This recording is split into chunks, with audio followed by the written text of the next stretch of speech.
নমস্কার বন্ধুরা, job fair YouTube চ্যানেলে আপনাদের সবাইকে জানাই স্বাগতম। বন্ধুরা, আজকের এই ভিডিওতে পশ্চিমবঙ্গের পঞ্চায়েতের অধীনস্থ স্কুলগুলিতে সুপারিনটেনডেন্ট নিয়োগের একটি গুরুত্বপূর্ণ বিজ্ঞপ্তি প্রকাশিত হয়েছে, যা আমি আপনাদের সঙ্গে শেয়ার করতে চলেছি। এবং এখানটায় আপনারা কিন্তু শুধুমাত্র উচ্চ মাধ্যমিক পাস শিক্ষাগত যোগ্যতায় আবেদন করতে পারবেন এবং এখানটায় কোনো রকম লিখিত পরীক্ষা হবে না, সরাসরি ওয়াক ইন ইন্টারভিউয়ের মাধ্যমে কর্মী রিক্রুট করা হচ্ছে। তো ভিডিওটিকে স্কিপ না করে সম্পূর্ণ ভিডিওটি দেখার চেষ্টা করবেন। আর প্রতিনিয়ত সরকারি চাকরির আপডেট পাওয়ার জন্য অবশ্যই আপনারা আমাদের এই জব ফেয়ার ইউটিউব চ্যানেলকে সাবস্ক্রাইব করে দিয়ে পাশে থাকা বেল আইকনটিকে বাজিয়ে দেবেন। তো বন্ধুরা, চলুন এবারে আমরা চলে যাব সরাসরি প্রকাশিত হওয়া অফিসিয়াল নোটিফিকেশানে।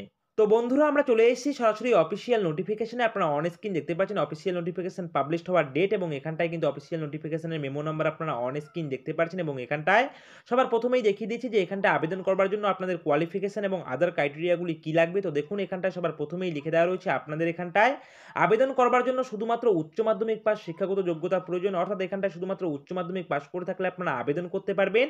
এছাড়াও বয়সসীমার ক্ষেত্রে লিখে দেওয়া রয়েছে আপনারা 21 বছর থেকে শুরু করে 40 বছরের মধ্যে হয়ে থাকলে আবেদন করতে পারবেন, এবং অবশ্যই আপনারা আপনাদের বয়সের হিসাবটা করবেন 1 জানুয়ারি 2024 এই তারিখ অনুযায়ী। এছাড়াও এখানটায় লিখে দেওয়া রয়েছে আপনাদের যে গ্রাম পঞ্চায়েতের আন্ডারে স্কুলগুলি রয়েছে সেখানকার যদি আপনারা স্থায়ী বাসিন্দা হয়ে থাকেন, বা সেই গ্রাম পঞ্চায়েতে যদি আপনারা স্থায়ী বাসিন্দা হয়ে থাকেন, তাহলে কিন্তু আপনারা এখানটায় সরাসরি আবেদন করতে পারবেন।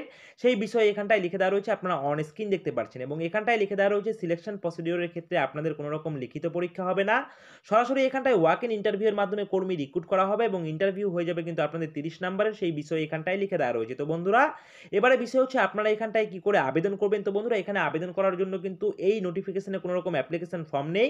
তো এখানটায় আবেদন করবার জন্য আপনাদের কি করতে হবে, সরাসরি কিন্তু এই যে বিডিও অফিসের অ্যাড্রেস আপনারা দেখতে পাচ্ছেন, এই বিডিও অফিসে কিন্তু আপনাদের পৌঁছে যেতে হবে, এবং সেখানে গিয়ে কিন্তু আপনাদের এই নোটিফিকেশনের সম্পর্কে কিন্তু বিস্তারিত তথ্য জেনে শুনে তারপর কিন্তু আপনাদের আবেদন করতে হবে। এমনকি এমনও হতে পারে যে আপনারা এই বিডিও অফিসে যাওয়ার পর সেখান থেকে আপনাদের অ্যাপ্লিকেশন ফর্ম প্রোভাইড করানো হতে পারে, এবং তারপর কিন্তু আপনারা সেই অ্যাপ্লিকেশন ফর্ম ফিল আপ করে আপনারা কিন্তু নির্ধারিত জায়গায় আপনারা কিন্তু সমস্ত ইনফরমেশনটা জেনে নিয়ে তারপরে কিন্তু আপনারা এখানটায় আবেদন করতে পারেন। এবং এখানটায় আপনাদেরকে জানিয়ে রাখি, আবেদন করার লাস্ট ডেট রয়েছে 12ই ফেব্রুয়ারি 2024, অর্থাৎ 12ই ফেব্রুয়ারি 2024 তারিখের আগেই কিন্তু আপনাদের আবেদন প্রক্রিয়াটি কমপ্লিট করতে হবে। তো বন্ধুরা, এবার দেখুন এখানটায় কোন পোস্টে কর্মী রিক্রুট করা হচ্ছে। দেখুন, এখানটায় সবার প্রথমে আমি আপনাদের জানিয়ে দিয়েছি যে এখানটায় আপনাদের কিন্তু সুপারিনটেনডেন্ট পোস্টে কর্মী রিক্রুট করা হচ্ছে। দেখুন, লিখেই দেওয়া রয়েছে। এবং এখানটায় দুটি গ্রাম পঞ্চায়েতের আন্ডারে দুটি স্কুলে কিন্তু রিক্রুট করা হচ্ছে, অর্থাৎ দুটি স্কুলের হোস্টেলে আপনাদের এখানটায় রিক্রুট করা হচ্ছে। দুটি শূন্যপদ রয়েছে, এবং এখানটায় শুধুমাত্র পুরুষ প্রার্থীরা আবেদন করতে পারবেন। সম্পূর্ণ কন্ট্রাকচুয়াল বেসিসে আপনাদের এখানটায় রিক্রুট করানো হচ্ছে, এবং এখানটায় প্রতি মাসে আপনাদের 6,000 টাকা করে কিন্তু বেতন দেওয়া হবে। এবং এখানটায় দেখুন এই অফিসিয়াল নোটিফিকেশন কোথা থেকে প্রকাশ করা হয়েছে।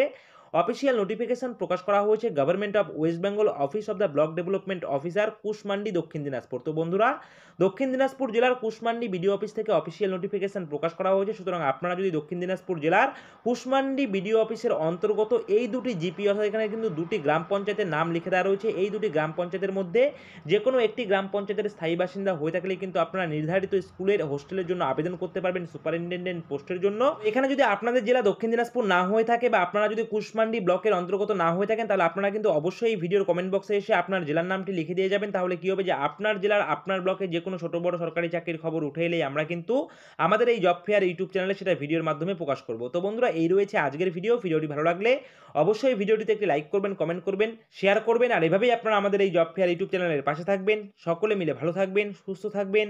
জয় হিন্দ।